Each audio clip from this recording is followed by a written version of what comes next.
நண்பர் ஒருத்தர் அவருடைய போர்ட்ஃபோலியோவை வாட்ஸ்அப்பில் எனக்கு அனுப்பினார். அதை பார்க்கும்போது அவர் பண்ண தேர்வுகள் எல்லாமே 2023, 24ல் ஃபேன்சியான மியூச்சுவல் ஃபண்ட் ப்ராடக்ட்ஸ் எல்லாம் இருந்தது.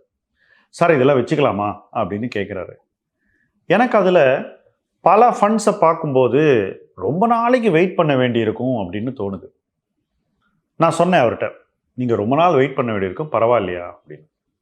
இல்லை சார், இதுலேருந்து மாற்றி வேற எதுலையாவது போட்டு இந்த டிஃபரன்ஸை நம்ம எடுக்கணும்னா நான் ரெடி அப்படின்னாரு. ஸோ அவருக்கு அதை செய்யறதுக்கு இந்த ஒரு ரிவ்யூ ஒரு வாய்ப்பாக அமைஞ்சது.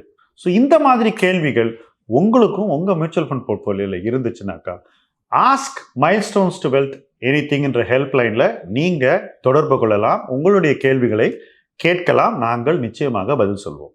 Market up, portfolio down. மே மாதத்தில் மார்க்கெட் சிக்னிஃபிகண்ட்டாக ரிகவர் ஆகிருக்கு.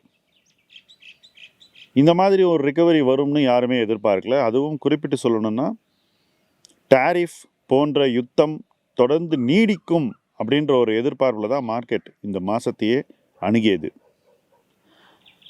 ஆனாலும் சந்தை எல்லோருடைய எதிர்பார்ப்பையும் கடந்து கணிசமான ஒரு உயர்வை இந்த மாதம் சந்தித்திருக்கிறது, காட்டியிருக்கிறது. ஒட்டுமொத்த சந்தையும் உயரும் போது உங்கள் போர்ட்ஃபோலியோவில் என்ன நடக்குது அப்படிங்கிறது ரொம்ப ரொம்ப முக்கியம். நிறைய பேர் குறிப்பிட்ட கால இடைவெளியில் தன்னுடைய போர்ட்ஃபோலியோவை ஸ்ட்ரெஸ் டெஸ்ட் பண்ணி பார்க்கறது இல்லை அப்படிங்கிறது தான் உண்மை. அதுவும் நேரடி பங்கு முதலீடு செய்பவர்கள் இதை செய்வதே இல்லை. இதுக்கு குறிப்பிட்ட காரணம் ஏதாவது இருக்கா அப்படின்னாக்கா, என்னை பொறுத்த வரைக்கும் இது ஒரு பழக்கமாக எல்லோரும் உருவாக்கி கொள்வது இல்லை அப்படின்னு தான் நான் நினைக்கிறேன். நிறைய நண்பர்கள் என்ன பண்ணுவாங்கனாக்கா, அந்த ஃபண்ட் மேனேஜர் பர்ஃபார்ம் பண்ணல, இந்த ஃபண்ட் மேனேஜர் நல்லா மேனேஜ் பண்ணல, இவர் நல்ல ரிட்டர்ன் எடுக்கலை, இவர் பீட் பண்ணார், இவர் பீட் பண்ணலன்னு மற்றவங்களை பற்றி தொடர்ந்து பேசிக்கிட்டே இருப்பாங்க. அப்போ நான் யோசிப்பேன், சரி இவர் எப்படி செய்கிறாருன்னு ஏதாவது ஒரு வார்த்தை சொல்கிறாரா அப்படின்னு பார்ப்பேன். அதை பற்றி பேசவே மாட்டாங்க. என்ன காரணம்னா, நமக்கு கிரிட்டிசைஸ் பண்ணுறது ஈஸி, ஆனால் நம்மளை கிரிட்டிசைஸ் பண்ணுறது ரொம்ப கஷ்டம். மற்றவங்களை கிரிட்டிசைஸ் பண்ணுறதை நம்ம ஈஸியாக பண்ணிட்டு போயிடுவோம், ஆனால் நம்மளை கிரிட்டிசைஸ் பண்ண நமக்கு மனம் வராது. பட் அந்த கிரிட்டிசிசம் ரொம்ப ரொம்ப முக்கியம்.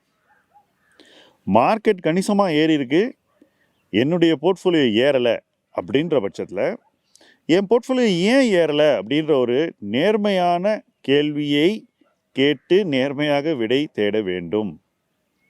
சில நேரங்களில் அந்த விடைகள் நமக்கு நம்பிக்கையை கூட தரலாம். உதாரணத்துக்கு சொல்கிறேன், இப்போ மார்க்கெட் ஒரு பர்டிகுலர் ஃபேடை சேஸ் பண்ணிவிட்டு, ஒரு ட்ரெண்டை சேஸ் பண்ணிவிட்டு மேலே போகலாம்.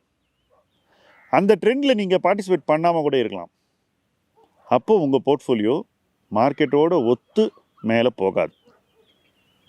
பட் சில தருணங்களில் நீங்கள் உங்கள் போர்ட்ஃபோலியோவில் நிறைய வேல்யூ ட்ராப்பை வாங்கி வச்சுருக்கலாம். நிறுவன மதிப்பு குறைவு, அதனால் வாங்குகிறேன் அப்படின்ற ஒரு நம்பிக்கையில் நீங்கள் பங்குகளை வாங்கி வச்சுருக்கலாம். இந்த துறையில் இந்த பங்குனுடைய மதிப்பு இவ்வளவு இருக்குது, அதனால் இந்த பங்கு ரொம்ப குறைவாக இருக்கிறதுனால 2வது பங்கை வாங்குறேன்னு நிறைய பங்குகளை நீங்கள் வாங்குவீர்கள். என்னை பொறுத்த வரைக்கும் ஒவ்வொரு துறையிலையும் தனி முதலீட்டாளர்கள் செய்யக்கூடிய மிக முக்கியமான தவறு இதுதான். எந்த துறையை வேணால் எடுத்துங்க, லீடருக்கு அதிக மதிப்பு சந்தையால் கொடுக்கப்படும், பி ரேஷியோ அதிகமாக இருக்கும். இப்போ அந்த லீடருடைய பி ரேஷியோ பார்த்து நீங்கள் 5வது இடத்துலையோ 10வது இடத்துலையோ இருக்கக்கூடிய ஒரு கம்பெனியை அதே மதிப்புக்கு வரும்ன்ற எதிர்பார்ப்பில் வாங்கினாக்கா நீங்கள் கொடுத்துருக்கிற மதிப்பு கொடுக்க வேண்டியதை விட அதிகமாக கூட அமையலாம். அப்போ என்ன ஆகும், மார்க்கெட் ஒரு காலகட்டத்தில் எல்லா நிறுவன மதிப்பையும் அட்ஜஸ்ட் பண்ணும்போது உங்கள் மதிப்பை டக்குன்னு குறைச்சிரும். அதே போல் மார்க்கெட் மூமெண்ட்டே சில நேரங்களில் ஃப்ளோஸ்னால் ஏற்படலாம், இப்போ ஏற்படுற மாதிரி. அப்போ ஃப்ளோஸ்னால் மார்க்கெட் மூமெண்ட் வரும்போது அந்த ஃப்ளோஸ் ரொம்ப ப்ரிசைஸாக எங்கே தரம் இருக்கோ அந்த இடத்துல மட்டும் போய் உட்காரும். அப்போ நம்ம கொஞ்சம் தரத்தில் குறைவான நிறுவனங்களை வாங்கி வச்சுக்கிட்டு, இந்த நிறுவனம் தரத்தை ஏதோ ஒரு காலகட்டத்தில் உயர்த்தும் போது நிறுவன மதிப்பு உயரும்ன்ற ஒரு நம்பிக்கையின் அடிப்படையில், ஹோப்பின் அடிப்படையில் நம்ம உட்காந்துட்டு இருந்தோம்னாக்கா நமக்கு அந்த மார்க்கெட் போதுமான ஒரு உற்சாகத்தையோ அல்லது மதிப்பு வளர்ச்சியோ தராது. இந்த மார்க்கெட் அப்படிப்பட்ட ஒரு மார்க்கெட்டாக அமைந்திருக்கிறது. இந்த மார்க்கெட்டில் ஃப்ளோஸ்னால சில பேருடைய போர்ட்ஃபோலியோஸ் பெனிஃபிட் ஆகலாம், சில பேருக்கு அந்த ஃப்ளோஸ் வராதனால அவங்க போர்ட்ஃபோலியோ பாதிக்கப்படலாம், சில பேர் வேல்யூ ட்ராப்பை வாங்கி நிறைய வச்சுக்கிட்டு இருக்கலாம். அப்போ அந்த வேல்யூ ட்ராப்பை விட்டு அவங்க வெளியே வர்றது மட்டும்தான் ஒரே வழி. சில பேர் கான்ட்ரேரியன் இன்வெஸ்டிங்கை ரொம்ப அவசரப்பட்டு செஞ்சிருக்கலாம். இதை கொஞ்சம் எக்ஸ்பிளைன் பண்ணுறேன். ஒரு நிறுவன பங்கு ஒரு உச்சத்தை தொட்டுட்டு 10% குறைஞ்ச உடனே எல்லாருக்கும் அது சீப் ஆகிட்டு தான் தோணும். எல்லாரும் உச்சத்துலேருந்து எவ்வளோ கீழே வந்தது அப்படிங்கிறதான் பார்ப்பாங்க. நிறுவன மதிப்பு நியாயப்படுத்தக்கூடிய இடத்துல இருக்கான்றதை பார்க்க தவறிடுவாங்க. அப்போ 10% வரதுக்குள்ளே நிறைய வாங்கிடுவாங்க. அதுக்கப்புறம் இன்னொரு 5% வரதுக்குள்ளே அவங்கள்ட்ட இருக்கிற காசு தீர்ந்து போயிடும். அதுக்கப்புறம் அது இன்னொரு 20% கீழே விடும். இப்படியும் பல பேருக்கு கான்ட்ரேரியனாக போய் பாதிப்புகள் வந்திருக்கு. சில நிறுவனங்கள் ஒரு பாட்டம்லேருந்து ஒரு டாப்புக்கு போகும். அதுக்கப்புறம் அது கரெக்ட் ஆகும்போது இந்த மாதிரி சீப்னு சொல்லி வாங்குறவங்க அதுக்கப்புறம் ஒரு சவாலை சந்திப்பாங்க. அது என்ன தெரியுமா? அந்த நிறுவனம் சந்தையினுடைய ஒரு ஃபேவர்லேருந்து வெளியே போயிடும். மார்க்கெட் இந்த நிறுவனங்களை அதுக்கப்புறம் விரும்பாது. ஸ்லோவாக அந்த நிறுவனத்தின் மீது ஒரு நெகட்டிவான பார்வை சந்தையில் உருவாக ஆரம்பிக்கும். அப்போ என்ன ஆகும்னா, நிறுவனம் பெறக்கூடிய அந்த பிஇ ரேஷியோ மற்றும் நிறுவன மதிப்பும் குறைய ஆரம்பிக்கும், நிறுவனத்துடைய பர்ஃபார்மன்ஸும் குறைய ஆரம்பிக்கும். இந்த ரெண்டும் சேரும்போது நம்ம போர்ட்ஃபோலியோ பர்ஃபார்ம் பண்ணாது, நமக்கு நஷ்டம் அதிகமாயிரும். இப்போது ஒரு பங்கில் இந்த பிரச்சனை இருந்தால் பரவாயில்லைங்க, பல பங்குகளில் உங்கள் போர்ட்ஃபோலியோ இந்த பிரச்சனை இருந்ததுன்னா உங்கள் போர்ட்ஃபோலியோனால் நிச்சயமாக பர்ஃபார்ம் பண்ண முடியாத ஒரு சூழ்நிலை உருவாகலாம். இதிலிருந்து மீண்டு வருவது எப்படி அப்படிங்கிறத இன்வெஸ்டர் நிச்சயமாக யோசிக்கணும். அதே நிறுவனம் தன்னுடைய ஃபார்ச்சூன்ஸை மாற்றிக்கிட்டு மீண்டு வருமான்ற ஒரு ஸ்ட்ரெஸ் டெஸ்ட்டை இன்வெஸ்டர் பண்ணியானோம். அந்த டெஸ்ட்டை வேறு யாரும் பண்ணி கொடுக்க மாட்டாங்க, நீங்கள் தான் அந்த ஸ்ட்ரெஸ் டெஸ்ட்டை பண்ணணும். ஓகே, இந்த கம்பெனி இந்த 2 குவார்ட்டர்ஸாக இப்படி பண்ணிக்கிட்டு இருக்காங்க, அடுத்த 2 குவார்ட்டரில் இந்த கம்பெனிக்கிட்ட என்ன எதிர்பார்க்கலாம், சந்தை என்ன எதிர்பார்க்குது, பெஸ்ட் அனலிஸ்ட்லாம் என்ன சொல்கிறாங்க, இது எல்லாம் நம்ம பிரச்சனை இருக்கிற இடத்துல செஞ்சு தான் ஆகணும். ஆனால் பெருவாரியான முதலீட்டாளர்கள் இந்த மாதிரி ஒரு சிக்கலில் மாட்டிக்கும் போது ஒரே ஒரு விஷயந்தான் பண்ணுறாங்க, ப்ரே பண்ணுறாங்க, ஹோப் பண்ணுறாங்க. ப்ரேயர் அண்ட் ஹோப் இன்வெஸ்ட்மெண்ட்டில் பலன் கொடுக்குமான்னு என்ன கேட்டிங்கன்னா 99% ஆஃப் டைம் கொடுக்காது. அந்த நிறுவனத்தில் ஏதாவது நல்லது நடந்தால் மட்டும்தான் நமக்கு ஹோப் இருக்குது. அதனால தான் நம்மளுடைய ப்ரேயர்ஸ் ஆன்சர் ஆகும். இன்றைக்கி இருக்கக்கூடிய சூழ்நிலையில் மார்க்கெட்டில் நிறைய ஸ்டாக்ஸில் இன்வெஸ்டர்ஸ் ப்ரேயரில் இருக்காங்க. குறிப்பிட்டு சொல்லணுன்னாக்கா நிறைய செக்டர்ஸில் குறிப்பிட்ட சில நிறுவனங்கள் தான் நல்லா பண்ணுறாங்க, முக்கால்வாசி நிறுவனங்கள் நல்லா பண்ணல. இன்றைக்கி நீங்கள் எந்த செக்டர் எடுத்துக்கிட்டாலும் இந்த மாதிரி ஒரு டைவர்ஜென்ஸ் பயங்கரமாக இருக்குது. உதாரணத்துக்கு நீங்கள் ஆட்டோ எடுத்துக்கோங்க, 1-2 கம்பெனி டீசெண்டாக பண்ணுறாங்க, நிறையா கம்பெனி சுமாராக பண்ணுறாங்க அல்லது அதுக்கும் கீழே பண்ணுறாங்க.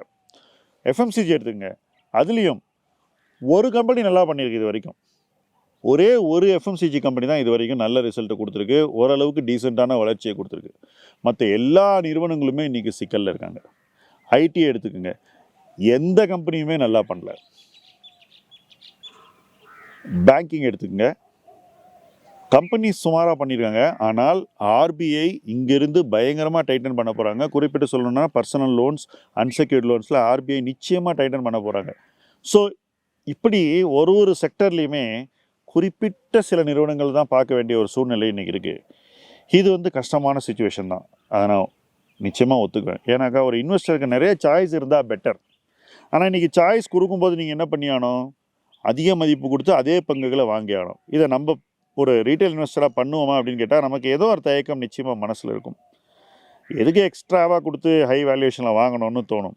அதனாலே நம்ம சீப்பாக இருக்கிற தரம் குறைவான நிறுவனங்களில் போய் மாட்டிக்குவோம். அப்படி மாட்டிக்கும் போது இன்றைக்கி இருக்கிற சுச்சுவேஷன் மாதிரி ஒரு சுச்சுவேஷன் நமக்கு வருவதை தவிர்க்கவே முடியாது.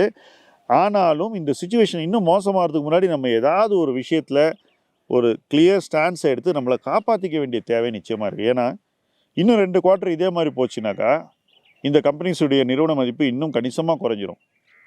இப்போ ஒரு வாரம் 15 நாள் பார்க்கும்போது ஒரு ரேஞ்சில் ஷேர் ப்ரைஸ் இருக்கிற மாதிரி தோணும். பட் இன்னும் ஒரு ரிசல்ட் இது மாதிரி காமிச்சாக்கா அங்கேருந்து டக்குன்னு ஒரு டவுன் வந்துடும். அதுக்கப்புறம் இன்னொரு ரிசல்ட் காமிச்சா அதை விட இன்னும் டவுன் ஆகிடும். இப்படி ஒரு 2 டவுன் வந்ததுனாக்கா அதுக்கப்புறம் அந்த ஸ்டாக்கை வாங்குறதுக்கு ஆள் இருக்க மாட்டாங்க. பெரிய பெரிய ஆளுங்க வந்து விற்க ஆரம்பிச்சிருவாங்க. இதுதான் ஸ்டாக் மார்க்கெட்டுடைய இயல்பு. நான் கொடுப்பது வெறும் ஒரு வர்ணனை தான். டெஸ்கிரிப்டிவாக சொல்கிறேன், இதான் நடக்குது, இதான் நடக்கும் அப்படின்னு. இதில் என்னுடைய தனிப்பட்ட கருத்து அப்படின்னு ஒன்றுமே கிடையாது. இதுதான் நடக்குது, இதை தவிர்க்கவே முடியாது. ஸோ மார்க்கெட் மேலே போகும்போது நம்ம போர்ட்ஃபோலியோ கீழே போச்சுன்னா அது நமக்கு ஒரு வார்னிங் சிக்னல். அந்த வார்னிங் சிக்னலில் நாம் போய் ஒவ்வொரு ஸ்டாக்காக ஸ்ட்ரெஸ் டெஸ்ட் பண்ணணும். அதில் எந்தெந்த ஸ்டாக்கில் நம்ம மிஸ்டேக் பண்ணியிருக்கோமோ அதிலேருந்து வெளியேற வேண்டும்.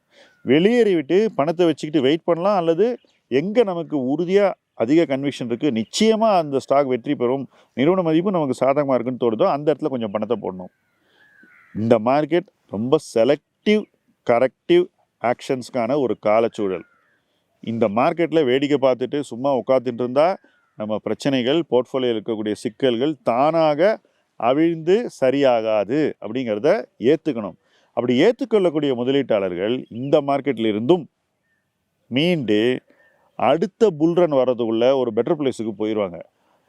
எதையுமே ஏற்றுக்க மாட்டேன், நான் இருக்கிற இடத்துல அப்படியே இருப்பேன், மார்க்கெட் தன்னை மாற்றிக்கொண்டு என்னுடைய கம்பெனிஸ்க்கு பெனிஃபிட்டை கொடுக்கணும் அப்படின்னு நினைக்கிறவங்க நிச்சயமாக ஒரு நல்ல மனநிலையில் நீடிக்க வாய்ப்புகள் குறைவாகத்தான் எனக்கு தெரிகின்றன. ஸோ மார்க்கெட் அப், உங்கள் போர்ட்ஃபோலியோ டவுன்னா என்ன செய்யணும் அப்படிங்கிறத நீங்கள் தான் யோசிக்கணும். என்ன செய்யணுமோ அதை கண்டிப்பாக செய்யணும். செய்ய வேண்டிய நேரத்தில் செய்ய வேண்டிய மாற்றங்களை செய்வது தான் முதலீட்டில் வெற்றிக்கான வழிமுறை. அந்த வழிமுறையை கடைபிடித்து இணைந்து பயணிப்போம். முதலீட்டு களம் உங்கள் களம். நன்றி.